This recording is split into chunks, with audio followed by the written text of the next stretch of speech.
How to enable Inspect Element on Chrome browser for Android. Hello and welcome back everybody. In today's video, we will be guiding you through the process, so let's just get started. You can open up Chrome first of all on your device, and from here, once you are here, go to one of the bookmarks. Tap on the three dot in the top right corner, and from here, just go ahead and look out for bookmarks and tap on it and open up one of the bookmarks. Once you're in the bookmark, you can just go ahead and tap on the three dot beside it and select the option of edit from the given menu and open it up. And what you're going to do is name it something particular that you can easily detect, for example, inspect element. And you can just go ahead and copy this code right here in the URL section. We will be leaving it in the description. So just go ahead and do so. And once you do so, you can head over to one of the browser now. So let's say Yahoo.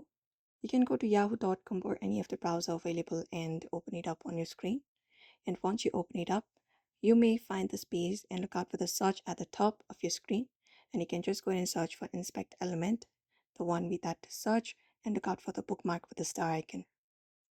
Once you do so, you will be finding a gear icon appear on your screen like this.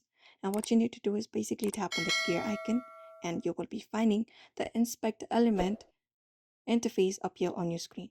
I can just go ahead and inspect the element like you do on your computer or PC using any of the browser available. You can follow up the same process for this one right here in your mobile device as well. And that's it. So that is it for today's video. Don't forget to give this video a like and subscribe for more tips and tutorials, and we'll be seeing you in another video.